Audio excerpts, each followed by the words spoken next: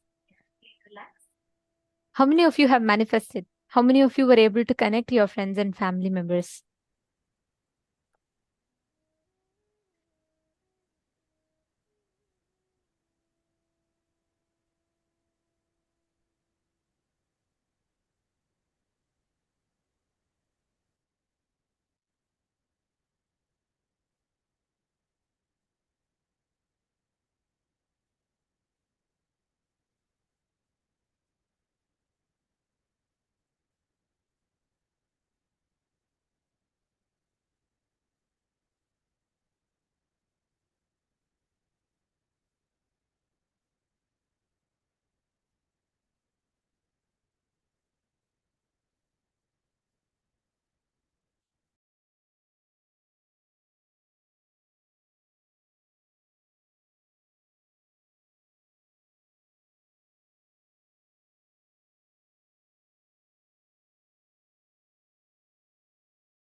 Yes. Now, as all of us get ready for the darshan, we wanted to take a few minutes to share with all of you, to continue sharing from what we were presenting yesterday to all of you. Each and every single initiation that we are receiving, each and every single gift that we are receiving, for one initiation, right? Just one healer's initiation. Swamiji has to go into that space of samadhi. He has to literally download all that sciences and he has to make it available for us. It's a lot of work for an avatar. Swamiji has healed millions of people out of so many diseases, so many things that people are suffering, healing them and walking them out of deadly diseases.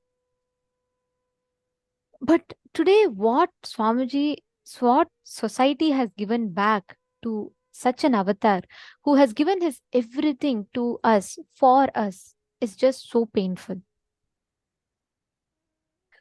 I'll just share with you all about what happened exactly 4 days ago from today.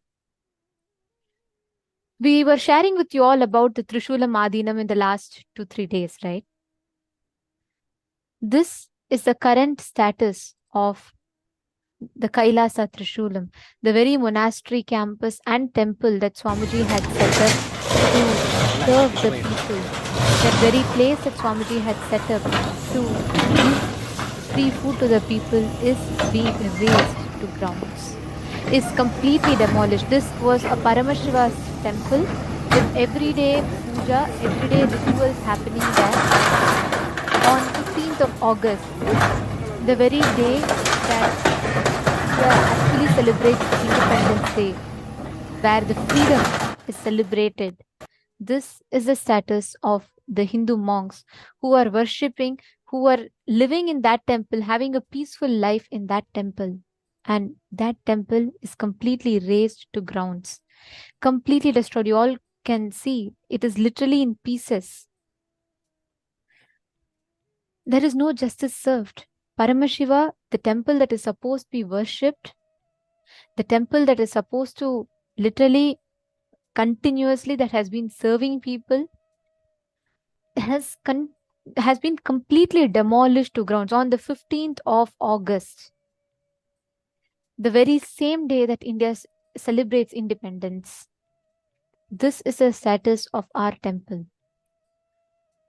This is the status of the very place where Swamiji had set up. Swamiji himself had made sure that, true to his commitment, keeping true to his word to the devotee, he had ensured he built a temple. Paramashiva was worshipped there.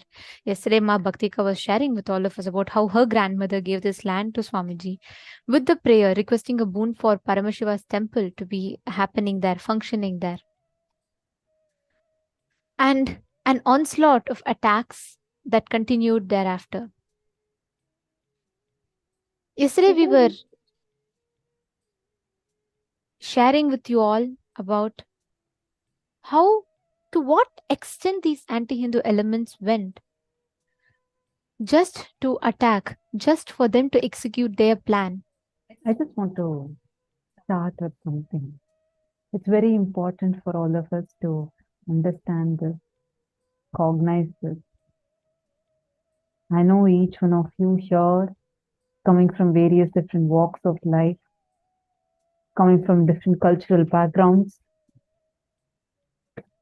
especially given that all of us are here spiritual seekers, this kind of a violence, this kind of inhumanness, cruelty is something that's unheard of. But what we are talking to you about is the bloodiest history ever known to humanity. What we are talking to you about is not a thing of past. We are not talking to you about what happened few centuries ago, what happened few decades ago, what happened few years ago, or what happened even few months ago. We are talking about what happened just 4 days ago. We've been telling you this. It was actually 15th of August, 2023, when all of us were here enjoying the Paramashivoham program. In India, it was the Independence Day, and everyone were remembering the sacrifices that our ancestors did to get that independence, and a lot of celebrations were happening. It was a government holiday. In Kailasa Trishulam, which is in Chennai, the services were continuing. The Go Puja happened. The rituals were continuing. Annadan was continuing. Free food offering. All of a sudden, a huge bulldozer comes and breaks into the campus, destroys the building, destroys the temple, destroys the entire Goshala. They looted our property. They looted. It's a huge group with a lot of men in uniform. And mob, media, all together. It was as if the whole thing was very clearly evident that it is planned. A huge mob comes and attacks. They drove away our entire Goshala, the cows, the cattle that we had. They started harassing the sannyasis that were living in the camp. All of this are happening on the day of independence when we are supposed to celebrate, remembering the sacrifices of our ancestors and celebrating our independence. But this is what was happening on that very day. And this is happening, especially, you need to understand, we are talking about what's happening now, right now. The sannyasis that are there are not having the protection. They went, tried filing a complaint, but all in vain. This land, this particular property where Swamiji had given this one word, one commitment to one of his disciples.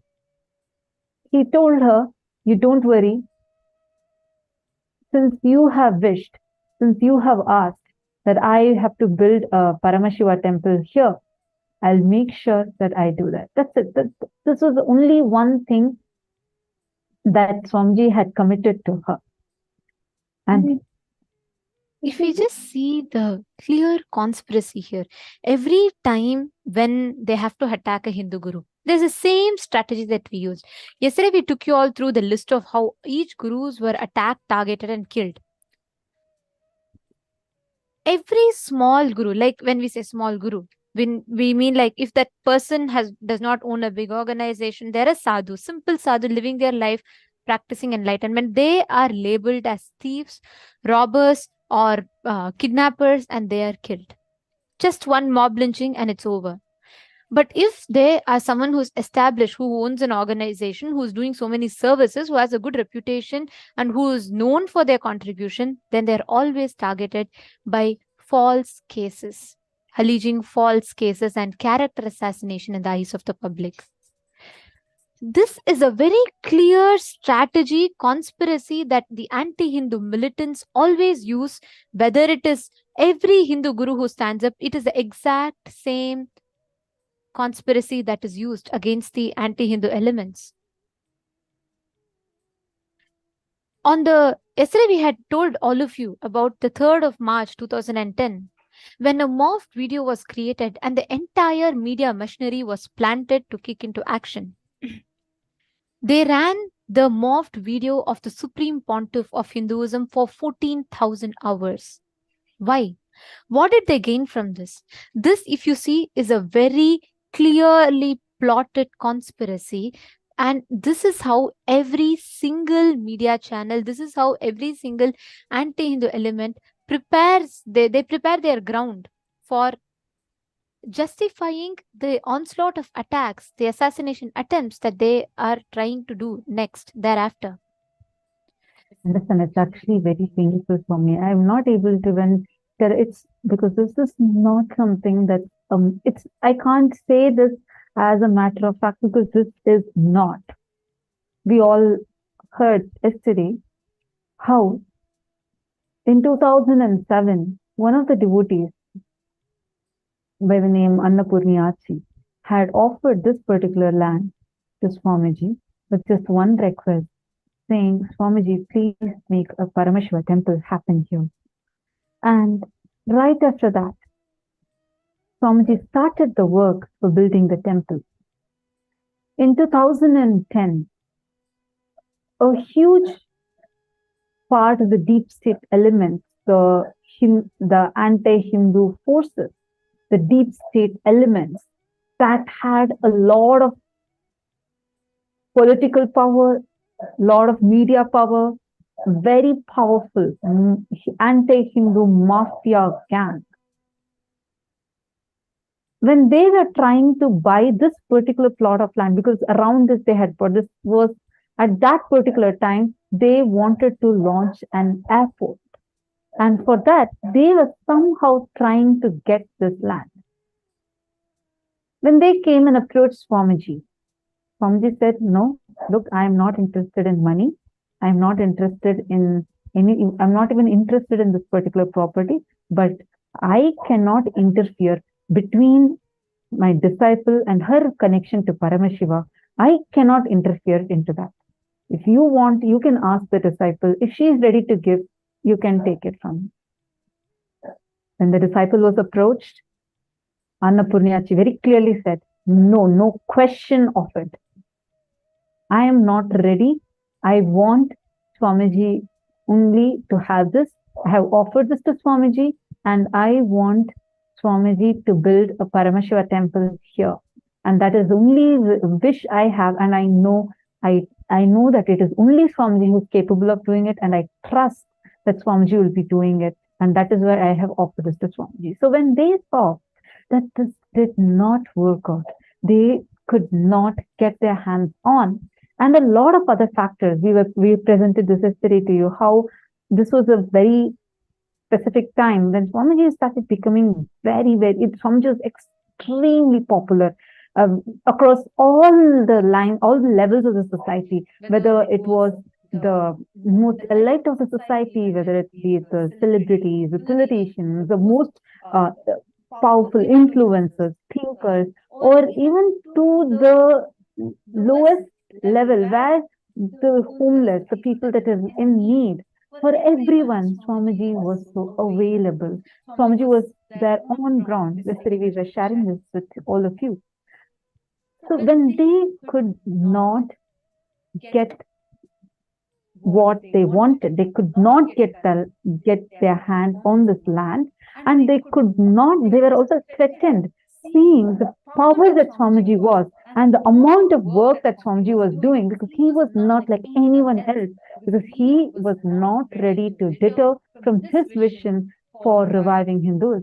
At that time, they created a morphed video, a very obscene morphed video of Swamiji, and aired it for over 14,000 hours through all of their media networks, and did a series of slanderous character assassination through multiple shows and obscene materials, morphed obscene materials. Actually, this conspiracy was admitted by the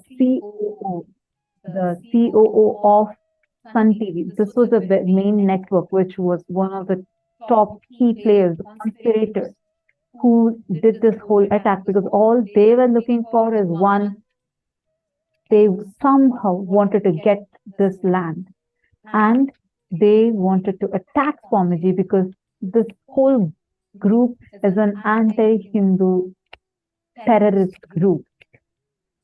We have a video where Hansraj Saxena, who was the Sun TV CEO, he confessed how actually this Sun TV is the very same channel that had worked actively on spreading this morphed video content, and much after this video came out, and it was continuously circulated on all of these platforms. See, if you understand the strategy behind this, all the anti-Hindu elements got together, joined their hands, so that they can first create a ground to justify. They incite the mob hatred. Let me give you all an example. Today we all use social media platforms, and we're so on Instagram, Facebook, etc. Now, if someone is constantly, you see one meme on some news, let's say just some news, right? First time you see, you will have doubt. But by the time you see a 10th meme on that, you will start thinking maybe something that they're all discussing, if so many people are discussing about it, something must be true. Am I right? We don't even need to Google about it. We don't even need to do second research about it. But first, that belief is created in us. That is precisely what they did. And that time, unfortunately, there were no social medias. It was not so prominent or active. And that is why they aired this continuously on all top channels. Sun TV had aired this doctored video, the morphed video of the SPH continuously on their channel. And magazines had printed it and published it all at the same time. And we have a video of the Sun TV CEO, ex-CEO Hansraj Saxena, who was part of this conspiracy. But after this came to light, and after so many different people who did the research on the video, they all confirmed that this video is morphed. When so many people started coming out saying, exposing how this video was morphed, the Sun TV CEO Hansraj Saxena had come out in the public and confessed how they morphed the video just to get money and use it for extortion. We are going to play that exact clip where he is coming out. The Sun TV's CEO Hansraj Saxena had confessed clearly that the whole video was morphed and used for blackmailing and extortion.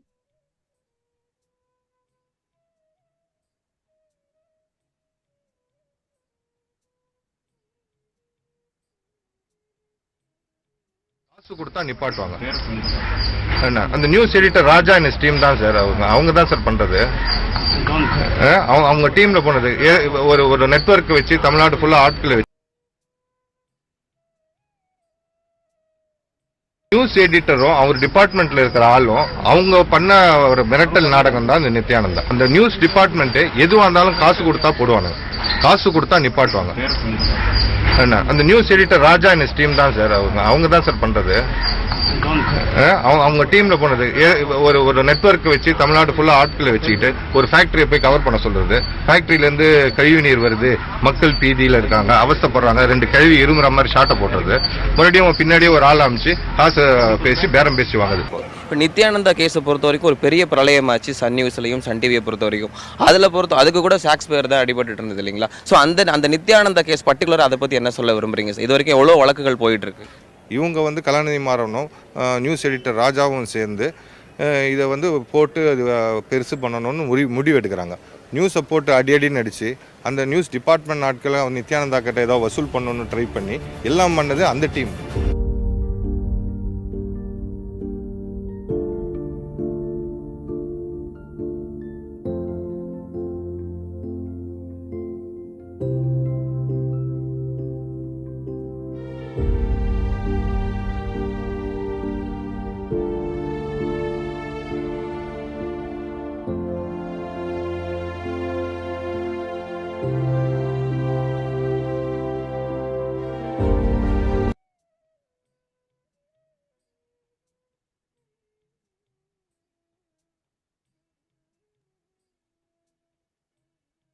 We can see how very clearly, despite the CEO of the same channel that aired the false video coming out in public and clearly confessing that they had morphed this video, the conspirators, the anti-Hindu media elements were so well prepared with their strategy. They were so clear. Their only aim was to eliminate the Supreme Pontiff of Hinduism. Why? Because Swamiji was a very clear voice standing up for Hinduism at that point in time. And Swamiji was voicing out continuously of all the attacks that were happening to Hindus. So many Hindu gurus were getting attacked continuously. But the anti-Hindu media mafia were so strategic and well prepared with their plan that they aired this video at the same time for 14,000 hours. You all can see here. Each channel, we have provided you all with the names of the channel and how many hours they aired this video again and again and again. When the video was clearly declared as it is morphed, when the video was clearly told it is morphed, and so many forensic labs came forward and established clearly how it is a morphed, doctored video. And after the very conspirator, one of the very conspirators who blackmailed Swamiji and who's confessed clearly that it is a morphed video, even after that, they still continued to air. The truth was not even reached to the public. This 14,000 hours of airing of this doctored morphed video set grounds for justification for them to attack Swamiji next. What happened next is one of the most gruesome, most painful thing a human being can ever go through. And this was done to our avatar, the very being who came down just to shower enlightenment to humanity. He was put through an onslaught of attacks, spiral of abuse. You can all see how every channel, imagine you're tuning into each channel and you continuously see the retelecasting of the morphed video over and over and over, despite forensic labs clearly establishing that it is false. Imagine you turning on the TV and every channel you switch, they air this video again and again and again. What happens? They have established a very clear ground of justification for them to attack the Supreme Pontiff of Hinduism. This is a strategy that they have been using on us. Yesterday, all the examples that we saw, all those are the examples of people that they successfully attack. But understand, the last lamp of Hinduism is Swamiji. To attack Swamiji, it's a very clear conspiracy. One side, they first tried to blackmail and extort 100 crore money. And they tried to grab the land. When none of these Swamiji budged for, they launched a series of slanderous attacks, horrifying character assassination to incite mob hatred and violence.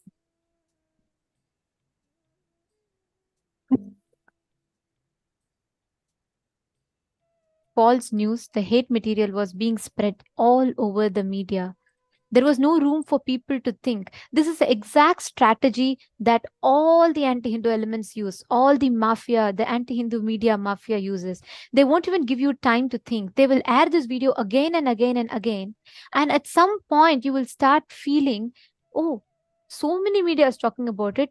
Maybe there could be something in it. And that is exactly the weak point that they will hit at, where they will not give you a room to logically analyze or think. And this is a very systematic, sinister plan of isolation, programmed confusion, and strategic character assassination to incite mob hatred and violence, and laid the ground and justification for the multiple assassination attempts that were to follow under the garb of mob hatred, mob lynching, media trial, and a parody of justice itself. This is the exact same strategy that the anti-Hindu elements use each and every time. First, they isolate. So every time an Hindu guru is attacked, the first thing they do is they keep airing this video. They spread the misinformation and they isolate as if it is only independently just that guru getting attacked. That is why so many Hindus to this day, that is a most unfortunate thing. So many Hindus think, oh, it is just one guru who's getting attacked, and they all ignore. The anti-Hindu gang very strategically do not even allow us to cognize that Hinduism at large is getting attacked. We showed you all a statistics of how the last 97 years, so many Hindu gurus were constantly attacked and killed. After they isolate, the second thing they do is they demonize in the eyes of the public. How do they do that? By media trial. Continuously they spread false news, misinformation, and they air it again and again and again without giving you time to think, and they start demonizing that guru in the eyes of the public. This is the exact strategy that was used to Swamiji. They already had a conspiracy clearly laid out. They released the morphed video just as planned, and they were, you all should know a very, very important fact. Even before they released the morphed video to the public, already the media and henchmen planted by these anti-Hindu elements were standing right outside the campus in ready position to attack even before the news was out in the public. This itself clearly shows how it was a very clearly planned conspiracy. It was a very clearly plotted attack. After they demonize, they next do the character assassination actively by inciting mob hatred. They next create programmed confusion, means nobody understands what is happening. They incite mob hatred, take the mob and leave, and the mob destroys everything. Nobody will even know what is happening. That is a strategy used every time for every single guru that has been destroyed. And Swamiji, who is the only hope for Hinduism, was also subject to the exact same thing. This assassination, this plot, this conspiracy set clear ground for their assassination attempts. From the 2nd of March 2010 to the 21st of April 2010, a continuous serial assassination attempts on SPH by the henchmen, where the henchmen chased Swamiji for 3,000 plus kilometers without giving Swamiji a single second, without giving anyone time to even wrap their head around what was happening. Even before people could fathom, people could understand what was happening, the attack began. Bhaktika Swami, you were there on that day when they released this morph video, and you were there in the Adinam. You were part of the group of sannyasis that were there, and you know on both ends. One, you know how they behind the scenes they try to extort money, and you were there when they tried to blackmail your grandmother, and when they were trying to blackmail Swamiji to give that land. And you were also witness, like you were sharing yesterday, how Swamiji stood by his commitment to his disciple just because of that one commitment. And you were also witness to the onslaught of attacks and the assassination attempts thereafter. How was it for you when you stood there and when you witnessed how they were continuously attacking Swamiji?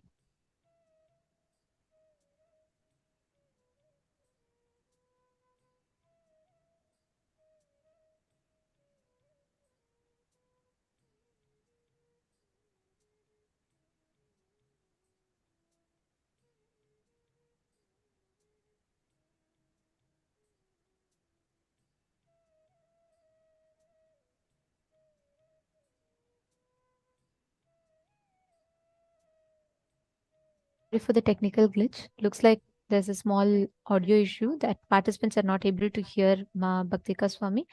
As she's fixing it, and she'll be right back with us. But I just wanted to show you all, just to summarize what Ma Bhaktika Swami is sharing.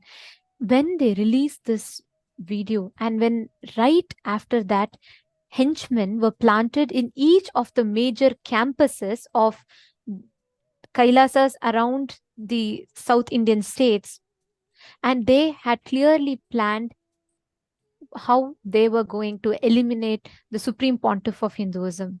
I just wanted to tell something very important over here. The intensity, the way how Swamiji was, when this morphed video was aired, in the beginning, most of the people did not even believe. They were very sure because they know by their experience, they knew, and they said they are not ready to believe it. Which is why it shocked the anti-Hindu mafia gang, the deep state elements. They aired it for 14,000 long hours, one side. One more side, they were hounding Swamiji. That day, just the previous day, right after the Paurnami celebrations, Swamiji had just finished serving free food for almost 1 million people. and grand celebrations were happening the very next day. As soon as this mocked video was aired, on the other hand, the henchmen jumped in, barged into the campus. They started hounding Swamiji, going behind every path that Swamiji is taking to try assassinate. What you will see here is Tiruvannamalai, the very birth town of the Supreme Pontiff of Hinduism. And Tiruvannamalai is one of the main Kailasas around the world. And this region, just this particular region alone, has 2 million plus devotees and disciples, and 4 major temples, 1 major temple monastery of the SPH just within this town itself. All the highlighted areas in the map above were Kailasas, which were actively serving the society. And these Kailasas were attacked and shut down by the mob that was already set there. You all can see here, this is exactly 24 hours before. This is 24 hours before 2nd of March 2010. As part of the religious festival, millions of devotees had gathered in the Tiruvannamalai monastery campus, and there were over 3 million devotees who were offered Annadan on that day. This is just 24 hours before the attack, the deathly ambush that were followed the next day. You all can see millions of people gathered there and how they were all fed the Annadan. This is the crowd, the picture of the crowd that you see. Right after that, on 2nd of March 2010. Right after, as soon as the false news against the Supreme Pontiff of Hinduism was broadcasted on television in the evening, by night 8:30 p.m., the anti-Hindu terrorists, the anti-Guru Hindu mafia reached the main campus, Tiruvannamalai temple, in search of the Supreme Pontiff of Hinduism to assassinate the Supreme Pontiff. This is on 2nd of March. You all can see the violence, and you can see the media telecasting this violence just to incite more mob hatred, just to incite the hatred in the mob so they can agitate the mob to attack more. This was a very clear planned conspiracy. On the 2nd of March 2010, the disciples just barely managed to distract the assassins and take Swamiji safely to exit the Tiruvannamalai temple monastery campus. It was just a small hairline escape. On the 2nd of March 2010, you can see the whole Tiruvannamalai campus after a week of attack. Completely, the whole campus had to be closed down. The campus was razed. Things were broken. You all can see how the media channels were publishing it so proudly, saying the whole monastery campus is destroyed. Our sannyasis were attacked. You can see the before attack and after attack. Before attack, the regions that were actively functioning and serving people. After attack, there was zero. There was zero place. There was not a single monastery that could function. The monasteries were completely destroyed. Every monastery that was built with the blood and sweat of the Supreme Pontiff of Hinduism. First, they destroyed. Second, they prevent the revival. Third, they hurt the sacred sentiments. They hurt our religious values. They hurt the very life purpose of us sannyasis. Deities were defiled, looted. The jewelry on the deities was stolen. The temples were forcibly shut down. In front of our eyes, the mob used to jump into the campus, through the windows, through every gap that they found. They used to break all the windows and doors. They used to attack the temples. They used to attack the deities, loot the jewelry. From Tiruvannamalai, Swamiji was safely, the disciples somehow managed to take Swamiji out and take him to Sirgari, the next place. The henchmen immediately followed, and there was so much of, the whole conspiracy was so clearly planned. Even before Swamiji could reach, again, there were mob there. You can see the pictures here. The media had already published that there's attacks happening, and the mob were sent there to cause the whole attack. And when they were unable to locate the SPH, they threatened the devotees to disclose the whereabouts of Swamiji, and they threatened that they would burn down the entire building. They vandalized the entire center, tore the banners of Supreme Pontiff of Hinduism, and set the whole campus on fire. Just hours after releasing the video, they were having this plan so clear, they were executing it in matter of minutes. You can see on the 3rd of March 2010, the temple was destroyed. Around 1:30 a.m. in the midnight, early morning, a meditation center in Sirgari, which is just very close by to Tiruvannamalai, they were trying to pin the Supreme Pontiff of Hinduism. They were trying to trace where Swamiji was. And when our disciples and devotees refused to tell their whereabouts, they went campus by campus. They were destroying every single campus. The deities were desecrated. They were completely destroyed. The devotees were beaten with iron rods brutally and blackmailed, threatened, saying, if you don't tell the whereabouts of Swamiji, you'll be killed. And it, despite all of that, just imagine and see all of these Swamiji built out of his hard work. At that point, literally, they had surrounded Swamiji in such a way where there was no place for Swamiji to go. They hounded for 180 kilometers. They were hounding him.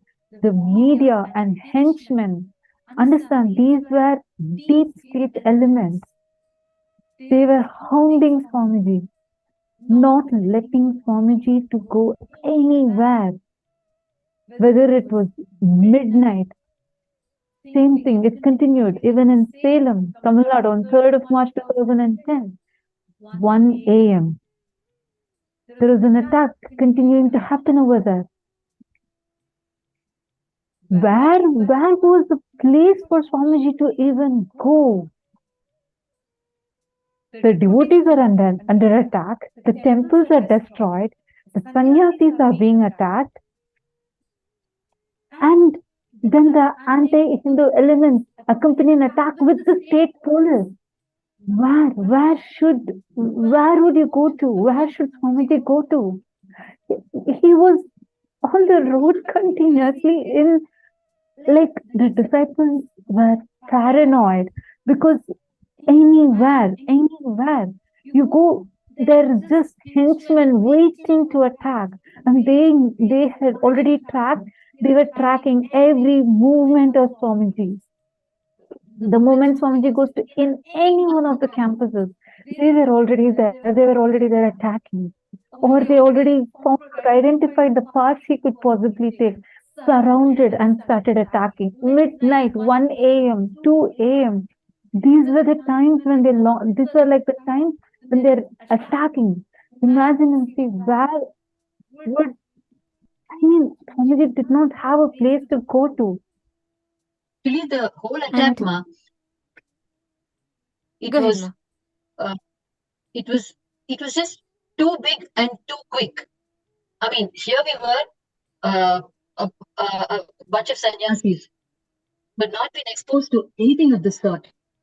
The 2010 attack would remain forever in our lives the most horrendous thing we've ever seen, actually, because right from the time we got wind of the mock video that they had released, the pace at which they took the whole thing, like you were saying, it was so big and so quick. I mean, for us, the greatest wealth is Bhagwan's life and body. Now, the whole attack has been on that. And then there was so much to deal with around it. All the properties everywhere simultaneously were being crashed, and our phones were ringing continuously. Even before attacks were happening in Adinams, the news was out on the television. We didn't know what was happening. There was nothing happening, but the news was out that Adinam was attacked. And then after a few minutes, they're coming and attacking.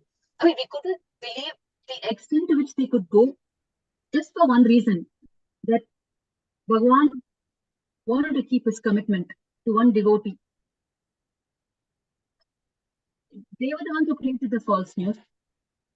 And then the way they stretched it, I mean, we were just, we didn't know, our focus was on, is Bhagwan safe?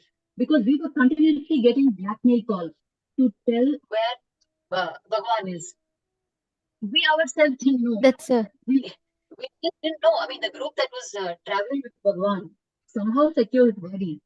We were not in touch with them continuously. We didn't know because we had so many things to deal with in Adi Kailash. The whole place was burning. And then there was eternally media at the gate.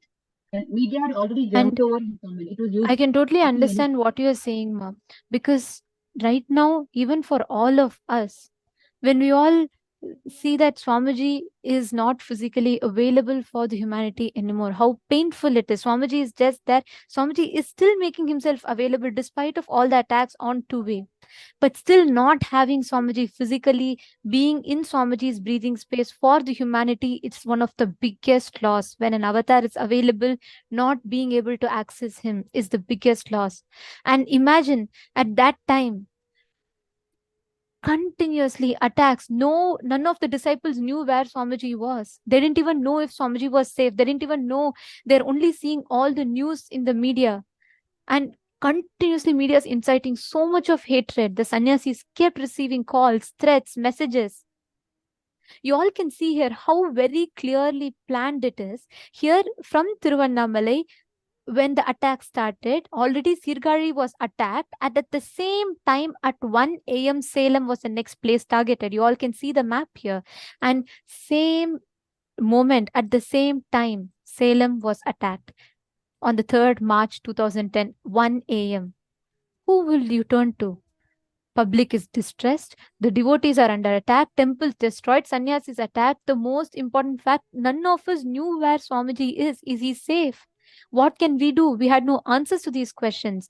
There's so much of attacks. We didn't know what is happening. We didn't know if Swamiji is having a place to live. There are millions of us, yet nobody could do anything to protect Swamiji. We could not do anything. The mobs were planted every single place. The henchmen were there. Here you can see sharp 1 a.m. How in all the places at the same time the mob will attack. And the most important thing, in all the places, media were already there, ready to stream the whole attack live. How was that possible? Exactly. They were very clearly planned. The media was purposely planted along with the henchmen in each place just to incite the mob hatred. The temple monasteries were shut down at the same time. You can see the hatred. You can see the amount of hatred that was incited into the mob. Understand? These were not public. The public people did not do any of these. The moment the mob video was aired, immediately in every of these monasteries, these groups, the henchmen were already plotted, planted, and immediately they started this attack. They started a series of hatred, violent attacks. It was horrifying. It was horrifying. Imagine and say none of us even knew where Swamiji was. It was literally terrifying. Where would Swamiji go to? Every place which Swamiji built out of his hard work, every place was getting attacked. Just imagine the one who gave shelter to millions was on road getting attacked. So many people, so many devotees and disciples could do nothing. It was a series of attacks, one after another, that was continuously happening. There's something here to note. The media kept using the word public is angry, public is hating. You all can see here, this is a clip from one of the media where it was one particular group of mob, a youth organization, a so-called youth organization, which was brought there to destroy, break the name boards, to tear the banners, to destroy, to burn the temples. And the media would continuously show as if all the people of the place gathered together. It was not true. You all can see it is the same group of mob that were planted there. The henchmen were planted there. Many people were paid to come there and just to break things. And the henchmen were planted there so that people believe as if everyone is hating. To this day, most of the people do not even know what exactly happened. Even before society, public can understand, even before us, his own disciples can understand what was happening, they had executed their plan. Every place that they even calculated that Swamiji might go, they had already planted the henchmen in each place. So constantly all of us were kept under the fear. We did not know if our Swamiji was safe. We did not know if he is having a place to go. We did not even know what was happening. In this confusion, this is the exact strategy of the anti-Hindu elements. They keep us in continuous confusion so that they have so much of room to attack and eliminate, assassinate the supreme pontiff of Hinduism. Here you can see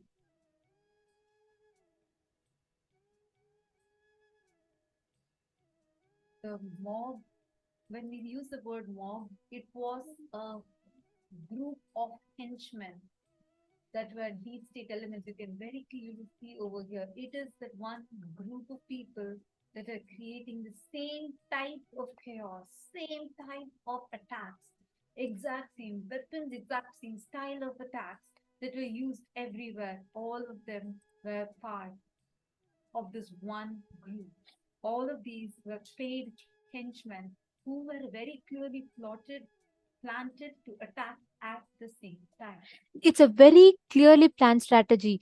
When the newspaper publishes a youth group, don't think it is some NGO, some public who are feeling affected and who came. No, you all should know. It is the same. The so-called youth groups are criminals. They're all charge-sheeted rowdies, mercenaries bought by the police, the anti-Hindu elements, the deep state elements, and they were planted in each of the place. Even today, we all showed you the visuals of the 15th August incident. We showed the live footages. All of them are again planted there, the henchmen planted there by the anti-Hindu elements, deep state elements to destroy. They all wear the mask of public, but they're not public. Even to this day, there are so many people who are against the injustice that has happened to Swamiji. There are so many youth today who are actually waking up to the kind of attacks that are happening to Hindu gurus. Go and watch YouTube. There are so many people who stand up for this. But media always projects as if this is public opinion, and they plant the henchmen to go and attack each place. Each of these were rowdy sheeters. All of these were rowdy sheeters who have a very clear history of molestation, rape, and having very serious crimes against them. And all of them came in the garb of mob, crowd. And all of them came to these places beforehand itself and launched the attack. Imagine and see, and this was happening, and this is the same time Swamiji did not have a place to go to. They were, one more side, they were continuously tracking Swamiji and going behind and attacking continuously.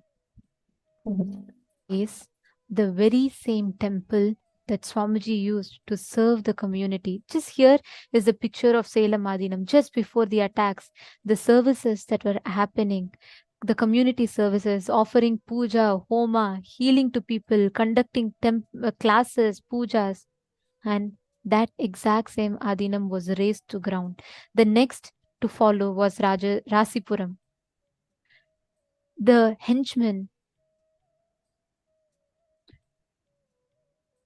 clearly tracked that they planned and they calculated that this is the next place that Swamiji might go to. They immediately followed. All these are happening in matter of just few hours. There was no place, there was no second to breathe, there was nothing. And by the time people can wrap their head around what happened, the next attack, you all can see here. This is the Rasipuram temple, which was completely razed to ground. Again, the same henchmen planted there with the media ready there to stream what was happening. And they telecasted this destruction live. As the mob got into the campus, our women were raped, they were assaulted, the sannyasis were beaten with stones. Everyone were threatened to tell where Swamiji is. Imagine just reliving this pain, reliving it is beyond even explainable. We all didn't even know where Swamiji was. We all didn't even know if he was safe. If something happened, Swamiji is life for all of us. And imagine what would have been happening every single campus. No devotees were given time to even breathe. We didn't even know if Swamiji was safe. And they kept attacking, one after the other, one after the other. The next was Rasipuram. How Rasipuram was attacked. How the mob came and attacked Rasipuram. Right after that, followed was Namakkal. And Namakkal was the next place. You all can see in the map. They calculated, if not there, next when they didn't find Swamiji even in Rasipuram, they straight headed to Namakkal. And here, on the 2nd of March 2010, the Namakkal temple, the Supreme Pontiff of Hinduism, you all can see there was an Ayurvedic healthcare center, and the patients were there receiving this free service offered by Swamiji. And all the patients were in the healthcare center.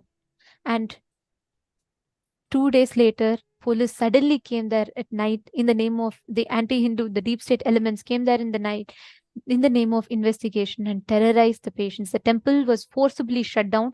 The services were stalled and the whole area was completely destroyed, razed to grounds. And this was proudly published in the newspapers.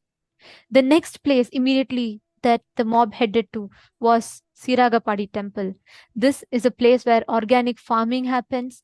Goshala is there and sannyasis lived there and served there, running the whole temple. And we all can see here Swamiji conducting the 3-day meditation program in that very same Adinam, the main monastery campus of Salem. And each of these campuses were destroyed. One after the other, one after the other. They were razed to grounds. Each of these places that Swamiji himself personally went, poured his blood, sweat, energy, healing people, making himself available for people, being there for people. That exact same place were completely destroyed, brought to ground. What an avatar gifted to humanity. He dedicated his whole life for the sake of humanity, and this is what humanity gave back. This is what humanity gave back to all the Tyaga that an avatar did. Understand, so many of you are asking, what can we do? I see many messages. Some of you are saying that any conscious being with mature mind knows that these kind of incidents are organized attacks and it's paid and supported. So many of you are saying their consciousness is so low. What can we do? Too much of destruction. This is too heartbreaking. This is no words. What can we do? Many of you are asking that these people go to hell. I see many such messages. Understand, it is too important that Kailasa is revived. Understand, how can the Supreme Pontiff of Hinduism go through this? The one from the time he descended into this planet has been working so hard just to serve humanity and just to revive Hinduism. How can he go through this kind of crime against humanity? This is a crime against humanity. This is not just a persecution. This is a crime against humanity. We have only started presenting to you. We have still not even covered even 1% of what Swamiji went through. He went through all of these, and we also showed you the clipping of what's happening today in Kailasa Trishulam. Understand, it's too important that we all Hindus come together, all the born, living and practicing Hindus. We are 2 billion in number. If we come together, our power is enormous. But right now, unfortunately, because of centuries of attacks and the Hindu Holocaust that we all have been subjected to, we have been so deeply persecuted, consciously raped, that we have lost even the strength of our very identity. Right now, when our Supreme Pontiff is getting attacked like this, Hindus are standing spineless. It is high time. How can in such a modernized day, when we all are saying we have access to so much of information, social media is there, how can this happen in broad daylight? How can this kind of an attack even happen? Understand, every one of us here, it is not just these mercenaries, henchmen, the deep state elements, the anti-Hindu deep state elements attacking so actively. It is our criminal negligence. We all the Hindus need to come together. We need to unite. It is high necessity for Kailasa to be revived. What for Swamiji is doing so much of sacrifice? Why should Swamiji?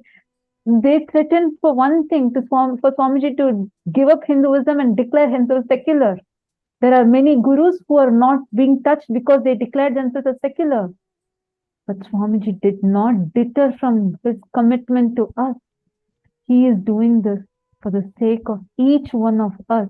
He did not give up on Hinduism. He did not give up on his mission or vision, the commitment that he has given for us, our enlightenment.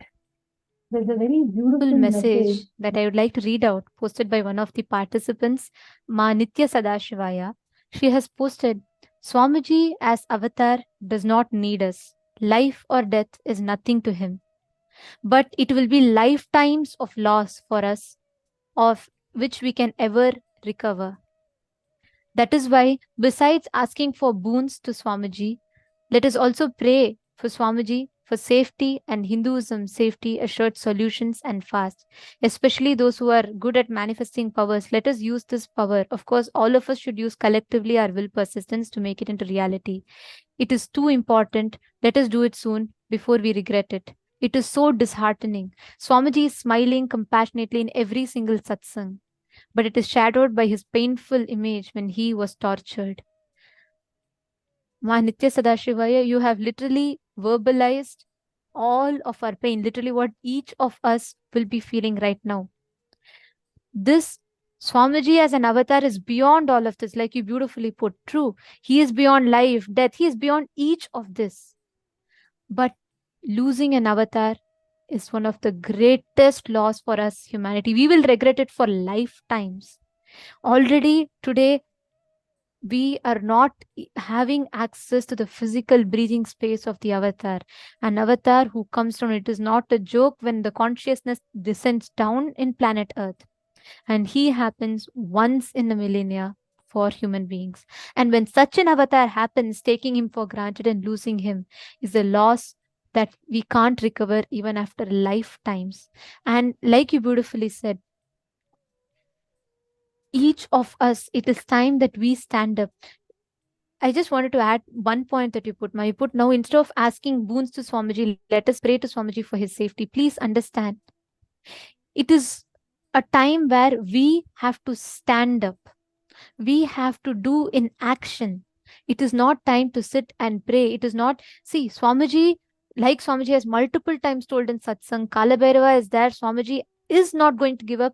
Swamiji will manifest and make Kailasa happen. But do we, human beings, do we, the society, want to give this to an avatar who has given his life and everything to us? Do we want to let this happen to our beloved Swamiji, who does not let one suffering befall on us? Just one small thing that happens to us, Swamiji will tell, don't worry, ma, I will take care. He will go to any extent to protect us. Do we want to let this happen to our beloved Swamiji? He's already literally chased out without a place to live or stay. Humanity has done the worst possible thing to an avatar, and still every single time Swamiji comes and sits in the darshan with that smile, with that love. His compassion is enormous, like that of an ocean. But do we, human beings, want to give this to an avatar? That is a question each of us need to ask ourselves. Every one of you that are resonating, every one of you that feel, that have added to what Ma Nitya Sadashivaya has posted, so many of you have posted similar messages. The only thing that we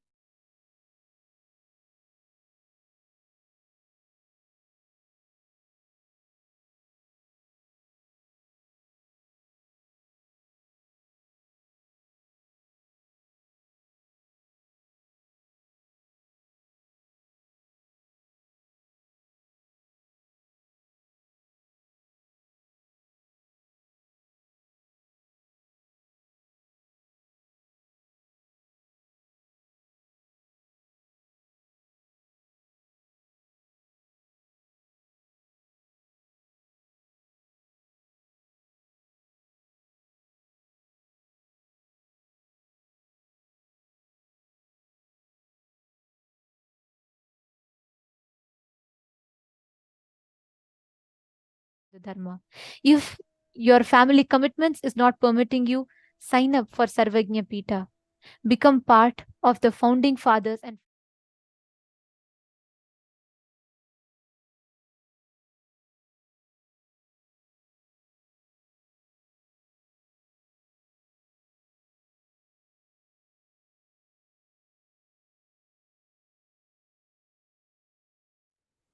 we urge every one of you to sign up to become a part of this cause. If you are able, if you are willing to stand up, use this as an opportunity. Stand up, become a sannyasi. If your family commitments is not permitting you, then at least become a part of Sarvagnya Pita. Become a part of this Kailasa. Become a founding father and a founding mother. Take a few minutes, sign up, become a part of the solution. Kailasa is Swamiji's commitment to humanity. He will make it happen. But we, as the humanity that needs the avatar, let us not allow this to happen to our beloved Swamiji. Take a few minutes and we urge every one of you to sign up to become a part of this cause.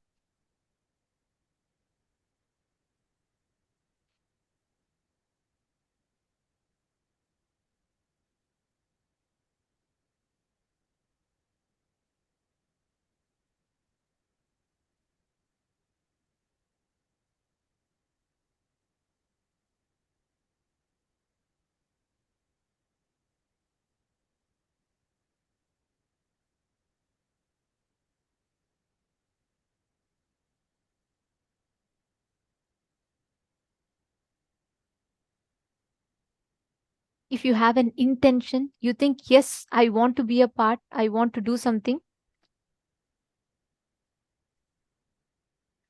I want to be a part of the solution. There is something that I would like to do, but I need support for me to take that action. Even if you are in such a situation where you would like to have some more guidance on how you can be a part, you would like to know more about this, then take a few minutes. You all can head to sksjp.org,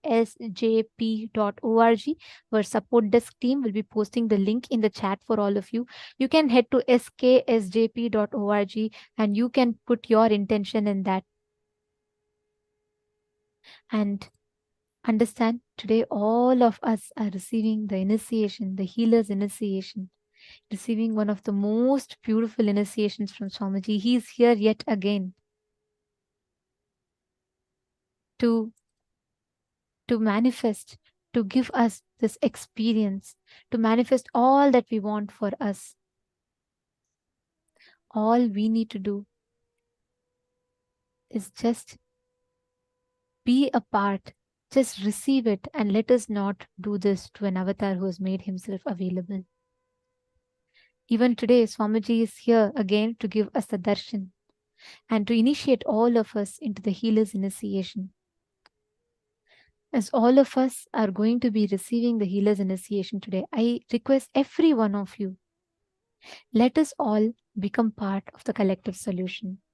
And now, let us all get ready to receive the darshan. We request all the participants to settle down. Let us all remember the Sarva Parityaga, the Tyaga that an avatar has done to be here with us, and never take the avatar for granted. Let us connect, let us get ready to receive Swamiji, to receive Bhagavan Jwarabhagna Murti, the ultimate manifestations of Paramashiva.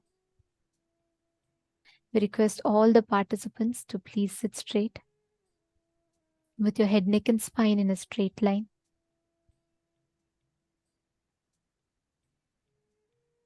Connect to Swamiji.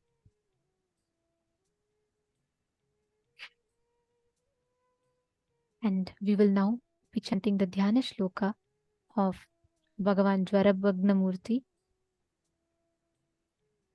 Shri Rama Saumitri Jatayuveda Shadananaditya Kujarchitaya Shri Neelakanthaya Dayamayaya Shri Vaidhyanathaya Cha Namah Shivaya. I salute to that God, Paramashiva, who is the king amongst the physicians, who is worshipped by Rama and Lakshmana, who is worshipped by Jatayu, who is worshipped by Vedas, who is worshipped by Bhagavan Subramanya, who is worshipped by the sun god, who is worshipped by the Mars god, who is worshipped by having the blue neck, and who is a personification of compassion. I bow down to that Vaidyanatha.